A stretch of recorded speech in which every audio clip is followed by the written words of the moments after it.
Bismillahirrahmanirrahim. Assalamualaikum warahmatullahi wabarakatuh. Terima kasih sahabat semua telah setia mengunjungi channel kami, YouTube channel Sapa Guru. Apa kabar semuanya? Alhamdulillah, luar biasa, Allahu Akbar. Baik, sahabat semua, pada video sebelumnya kami telah berbagi beberapa tutorial dan cara-cara dalam pengisian data pada aplikasi pendidikan yang menyangkut sekolah, guru, dan lain sebagainya. Zaman 4.0 merupakan masa di mana semua serba teknologi. Dunia pendidikan pun tak luput dari pemakaian teknologi. Proses pembelajaran akan lebih bermakna, lebih jelas, dan peserta didik lebih cepat dalam memahami isi materi yang dijelaskan oleh Bapak Ibu Guru. Oleh karenanya, pada kesempatan kali ini kami akan berbagi tentang bagaimana mengoptimalkan pembelajaran berdiferensi dengan media pembelajaran, yakni bagaimana merancang sebuah video pembelajaran yang diawali dengan pembuatan naskah video pembelajaran. Sahabat semua, sebelum lanjut, kami ingin mengajukan pertanyaan dulu ya. Kira-kira seberapa sering Bapak Ibu memanfaatkan sebuah video sebagai media pembelajaran di dalam kelas? Ada yang jawab jarang, sering, kadang-kadang. Luar biasa Bapak Ibu Guru ya. Kalau misalnya sahabat semua diminta untuk memilih, sahabat semua lebih suka belajar dengan yang mana nih? Apakah dalam bentuk bacaan, gambar, atau video? Wah, banyak jawaban nih. Gambar, video. Luar biasa ya. Wah, banyak yang menjawab belajarnya menggunakan video ya. Kenapa dengan video? Ya, video merupakan salah satu media yang sangat efektif untuk mengoptimalisasi atau mempercepat pemahaman peserta didik dalam proses belajar mengajar, di mana video pembelajaran mampu menjawab kesenjangan dalam pendidikan. Dalam artian bahwa dengan adanya video pembelajaran, peserta didik kita bisa menonton secara berulang-ulang sampai dengan dia memahami dan dapat digunakan oleh Bapak Ibu Guru kita, peserta didik kita yang berada di daerah-daerah terpencil. Media pembelajaran, video, memungkinkan peserta didik bisa senang dan menciptakan pelajaran yang tidak membosankan. Dengan video pembelajaran juga bisa menghadirkan sesuatu peristiwa yang tidak mungkin secara fisik dapat dihadirkan ke dalam ruang kelas. Dan dengan video pembelajaran dapat memenuhi semua peserta didik, baik itu yang memiliki karakteristik yang berbeda-beda. Bapak Ibu, kira-kira tahapan apa yang dapat kita lakukan dalam membuat sebuah video pembelajaran? Nah, di sini kita lihat ada tahapan praproduksi, ada produksi, dan ada pasca produksi ya. Pada tahapan praproduksi, kita harus punya tujuan dan hasil akhir yang seperti apa yang kita inginkan. Di sini kita mau buat video pembelajaran. Maka hasil akhirnya adalah sebuah naskah video pembelajaran yang dimana sebelum melakukan produksi, kita terlebih dahulu membuat naskah-naskah videonya, skripnya. Apa yang kita lakukan untuk mendapatkan sebuah naskah video? Di sini dapat kita lihat, yang pertama, bagaimana menentukan ide, gagasan, kreativitas kita sebagai Bapak Ibu Guru ya. Itu yang pertama. Yang kedua, menyusun isi daripada media yang kita inginkan atau garis-garis besar daripada media pembelajaran tersebut. Yang ketiga, menyusun jabaran penjelasan daripada media atau materi daripada media yang akan kita buat. Yang keempat, kita menyusun naskah. Dan yang terakhir adalah kita menganalisis atau mengkaji naskah yang sudah kita buat. Bapak Ibu, mengapa naskah itu penting? Dalam naskah, sahabat semua bisa menuangkan ide, imajinasi. Disinilah Bapak Ibu Guru, di satu sisi kita menjadi seorang kreator videonya, yang tentunya juga di satu sisi Bapak Ibu juga sebagai pendidik dapat kita menentukan idenya. Kita harus pintar berimajinasi apa yang harus kita tampilkan dalam video pembelajaran kita. Dalam naskah yang dibuat, Di situ sudah ada alur cerita yang diistilahkan dengan storyline maupun storyboard. Alur cerita yang dimaksud pada scene pertama, scene kedua, dan seterusnya itu akan memuat apa? Apa yang akan ditampilkan? Kita mau apa? Apakah mau memunculkan gambar, slide, PowerPoint, atau kan video-video daripada klip-klip video yang sudah kita siapkan? Apakah kita munculkan wajah kita? Kapan intro sound efeknya dimunculkan? Narasi dan durasinya berapa menit? Begitu juga yang tak kalah pentingnya adalah bagaimana cara pengambilan gambar dan videonya. Disinilah sekali lagi Bapak Ibu Guru sebagai pendidik diuji ide dan imajinasinya seperti apa. Setelah melakukan penentuan gagasan, penyusunan skenario, menyusun naskah, sampai dengan melakukan analisis pengkajian, pada naskah video kita bisa beralih ke tahapan berikutnya, yaitu produksi. Tahapan kedua ini, tahapan produksi ini merupakan tahapan yang sangat penting, di mana tujuan dan hasil akhir dari produksi ini adalah realisasi daripada naskah yang sudah kita buat tadi. Ya, hasil akhir yang kita harapkan adalah sekumpulan video, sekumpulan gambar, audio, atau aset-aset yang kita butuhkan dalam video pembelajaran itu harus disiapkan. Apakah itu bentuknya rekaman suara, bentuknya rekaman video, atau bisa menggunakan hasil rekam layar. Pada proses produksi, video sangat tergantung pada jenis video pembelajaran yang akan kita buat. Ruang rekamannya di mana, pemerannya siapa, menggunakan alat apa yang akan dipakai dalam pengambilan audio maupun video. Harus disiapkan betul-betul. Ketika hanya merekam layar, Bapak Ibu semua menyiapkan slide-slide PowerPoint, aset-aset yang akan dimasukkan, dan Bapak Ibu tinggal bagaimana menarasikan videonya. Begitu juga mungkin ada klip-klip yang diambil dari berbagai sumber.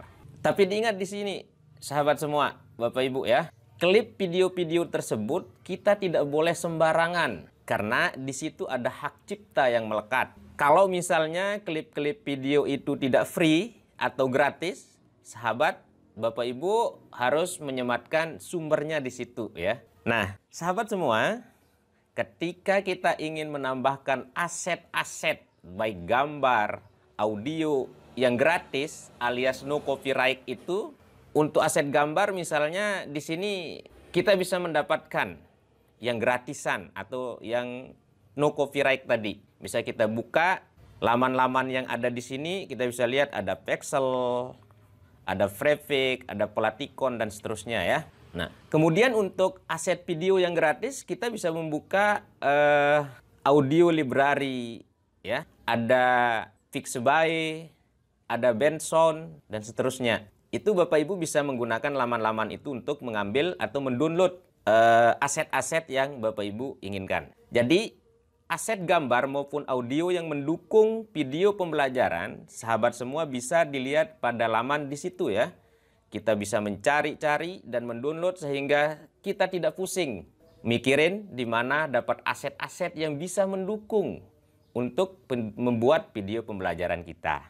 Nah, Bapak Ibu, ketika tahapan produksi kita sudah selesai, maka tahapan akhir adalah pasca produksi, di mana hasil akhir yang kita harapkan pada tahapan pasca produksi ini adalah bagaimana video pembelajaran kita sudah siap dan bisa kita gunakan sebagai media pembelajaran di dalam kelas. Pada pasca produksi ini ada beberapa tahapan-tahapan yang harus kita lakukan. Yang pertama, kita mengedit video berdasarkan naskah-naskah atau klip-klip video yang sudah kita siapkan pada tahapan produksi tadi. Kita lakukan editing dengan melakukan pemilihan, penyisipan, ataupun menggabungkan klip audio dan video. Atau bisa menggabungkan audio, gambar, video, dan seterusnya ya. Pada tahapan editing ini, kita membutuhkan sebuah aplikasi editing video. Kita bisa menggunakan KineMaster kalau di HP ya. Dan kalau di laptop, saya biasanya karena lebih simple, saya rasa lebih simple seperti itu, saya menggunakan aplikasi Camtasia Studio. Tahapan berikutnya adalah bagaimana pengisian musik jika diperlukan ya. Kita melakukan preview, lalu ada revisi, ketika ada aset-aset yang salah masuk atau salah kita masukkan di sebuah video kita, dan terakhir adalah tahapan bagaimana kita mempublikasikan. Nah, di tahapan akhir itu adalah publikasi ya. Baik Bapak Ibu, sekarang kita simulasi sedikit bagaimana mengedit video pada aplikasi Camtasia. Pertama kita buka Camtasia Studio. Berikutnya, nah kenapa Camtasia Studio? Karena Camtasia Studio merupakan sebuah aplikasi editing video yang di dalamnya terdapat fitur rekam layar. Untuk mengaktifkan rekam layar, kita klik tombol record di sini ya. Dan akan muncul sebuah panel perekam layar. Sahabat semua bisa mengatur webcam yang kita gunakan. Kita mengatur audio yang kita gunakan. Setelah itu pengaturan selesai, kita klik record untuk merekam layar. Sini akan muncul hitungan mundur 3, 2, 1 untuk melakukan perekaman layar. Selanjutnya kita buka PowerPoint kita dan klik slideshow. Lalu kita presentasikan materi yang sudah kita siapkan.